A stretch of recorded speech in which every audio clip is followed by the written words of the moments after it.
எபேசியருக்கு எழுதின நிருபம் 5வது அதிகாரம் 17வது வசனம். ஆகையால் நீங்கள் மதியற்றவர்களாய் இராமல் கர்த்தருடைய சித்தம் இன்னதென்று உணர்ந்து கொள்ளுங்கள். ஹல்லேலூயா. இந்த நாளிலும் கர்த்தர் சொல்லுகிற வார்த்தை, கர்த்தருடைய சித்தம் இன்னதென்று நீங்கள் அறிந்து செயல்பட வேண்டும் என்று சொல்லி தேவன் விரும்புகிறார், அதை வலியுறுத்துகிறார். ஆமென். பிரியமான தேவ ஜனமே, இந்த நாட்களிலே நாம் கர்த்தருடைய சித்தத்துக்கு கீழ்ப்படிந்திருக்கிறோம் என்று சொல்லி நாம் நமது சித்தத்தை நிறைவேற்றுவர்களாக அநேக நேரம் காணப்படுகிறோம். நான் இப்படியாக ஒரு கதை வாசித்தேன். ஒரு பிரபலமான தொழிலதிபர் தன்னுடைய தொழிலின் பெருக்கத்தின் நிமித்தம் அவர் அதிகமாய் சாப்பிட தொடங்கினாராம். அவர் அப்படியே சாப்பிட தொடங்கி அவருடைய எடை மிகவும் அதிகமாய் பெருகிற்று என்று சொல்லி அவர் எடை குறைக்கும்படியாக தேவனிடத்திலே ஜெபம் செய்துவிட்டு அவர் வழக்கமாய் தன் அலுவலகத்துக்கு செல்லுகிற அந்த வழியிலே இருக்கக்கூடிய அந்த பேக்கரி சிற்றுண்டி கடையை அவர் புறக்கணித்து வேறொரு வழியிலே சென்று கொண்டிருந்தார். இது நிமித்தம் அவர் மிகவும் இடை கொஞ்சம் கொஞ்சமாய் குறைய துவங்கினதாம். ஒரு நாள் அவர் அந்த மாற்று வழியை மறந்துவிட்டு எப்போதும் செல்லும்படியாக இந்த பேக்கரி வழியாக வந்துவிட்டார்.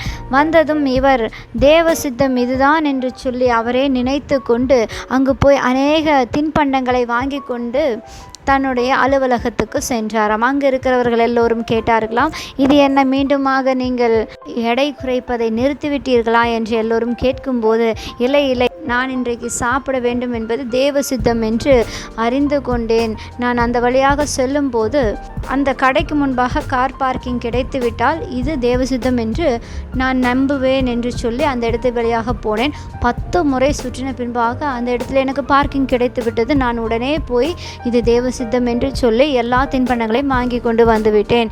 இது தேவ சித்தம் என்று சொல்லி அந்த நபர், அந்த தொழிலதிபர் மற்ற தன்னுடைய சக ஊழியரிடத்திலே பேசினாராம். ஆமென். பிரியமானவர்களே, இந்த தொழிலதிபரை பாருங்கள். தேவ சித்தம் என்று நினைத்து கொண்டு அவர் தேவனுக்கு சித்தமில்லாத காரியத்தை செய்திருக்கிறார். இப்படிதான் நாமும் நம் வாழ்க்கையிலே தேவனிடத்திலே கேட்கிற ஒரு காரியத்தை, தேவனே இது உமது சித்தத்தின்படி எனக்கு செய்ய வேண்டும் என்று சொல்லிவிட்டு நமது சித்தத்தை தேவன் செய்ய வேண்டும் என்று சொல்லி மீண்டுமாய் நமக்கு வேண்டியதை அவரிடத்திலே சொல்லுகிறோம். அப்படி அதை சொல்லும்போது கர்த்தர் அந்த காரியத்தை எப்படி நமக்கு செய்வார்? இந்த விஷயத்திலே சத்ருவானவன் தன் திட்டத்தை செயல்படுத்த துவங்குகிறான். காரணம், கீழ்ப்படியாத குணங்கள். தேவன் எப்பொழுதும் சொல்லுகிற விஷயம் என்னுடைய சித்தத்தின்படி செய் என்று. அதே போலதான் இயேசு கிறிஸ்து பரமண்டலத்தில் இருக்கிற எங்கள் பரமபிதாவே என்று அவர் ஜெபித்த போது எங்கள் சித்தத்தின்படி அல்ல உம் சித்தத்தின்படி ஆக கடவது என்று சொல்லி அவர் அந்த இடத்துல ஜெபித்தார். அதே போல கெத்செமனே தோட்டத்திலும் என்னது சித்தத்தின்படி அல்ல உம் சித்தத்தின்படியே எனக்கு ஆக கடவது என்று சொல்லி அவர் ஜெபித்தார். ஆமென். பிரியமானவர்களே, இயேசு கிறிஸ்துவே அப்படி ஜெபித்திருப்பாரானால் நீங்களும் நானும் அதிகமாய் தேவ சித்தத்தை நிறைவேற்ற நம்மை ஒப்பு கொடுக்க வேண்டியது மிக அவசியமாய் இருக்கிறது. தேவன் நம் வாழ்க்கையில் ஒரு காரியத்தை செய்வாரானால் அது மிகவும் சரியாக இருக்கும். அது காலதாமதமாய் இருக்கிறது, இல்லை இது இப்படி நடந்திருந்தால் நல்லா இருந்திருக்கும், இல்லை இது அது அப்படி நடந்திருந்தால் நல்லா இருந்திருக்கும் என்று நாம் சொல்லி கொண்டு இருக்கலாம். ஆனால் அது தவறு என் பிரியமானவர்களே. தேவனுடைய காரியங்கள் தேவனுடைய நேரத்திலே சரியான காலத்திலே அது நடக்கும் என்று சொல்லி அவரே சொல்லி இருக்கிறார். அது முன்பாகவும் அல்ல தாமதமாகவும் அல்ல, ஏற்ற காலத்திலே அதை நான் சீக்கிரமே நடப்பிப்பேன் என்று சொல்லுகிற தேவன் உங்கள் வலது கரத்தை பிடித்து அவர் சொல்லுகிற வார்த்தை என்னவென்றால், நான் உன்னை விட்டு விலகிறதும் இல்லை, நான் உன்னை கைவிடுகிறதும் இல்லை என்று சொல்லி. ஆமென். பிரியமானவர்களே, தேவ சித்தத்தை செய்ய இந்த நாளிலே ஒப்பு கொடுப்போமா? கிருபை நிறைந்த நல்ல தகப்பனே, ஆசீர்வதிக்கப்பட்ட இந்த வேலைக்காய் நன்றி செலுத்துகிறோம் அப்பா. இப்பொழுதும் ஜெபித்து கொண்டு இருக்கிற பிள்ளைகள் மீது உமது சித்தம் நிறைவேறட்டும் ஆண்டவரே.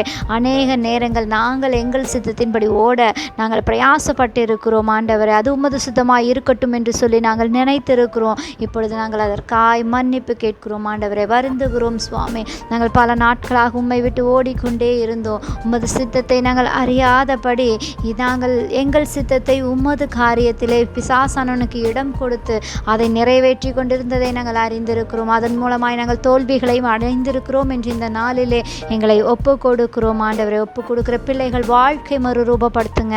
அவர்கள் ஆண்டவரே இனி வரக்கூடிய நாட்களிலே தேவ சித்தத்தை நிறைவேற்றுவர்களாக, தேவ தேவனுடைய காரியத்தை அறிந்து நடக்கிற பிள்ளைகளாக மாறி உமக்காய் வாழ தேவன் அப்படியான கிருபைகளை பிள்ளைகள் மீது ஆண்டவரே நீர் வைக்கும்படியாய் நாங்கள் செபிக்கிறோம். பெரிய காரியங்களை செய்யுங்க. இயேசு கிறிஸ்துவின் நாமத்தில் செபிக்கிறோம் எங்கள் ஜீவனுள்ள நல்ல பிதாவே. ஆமென்.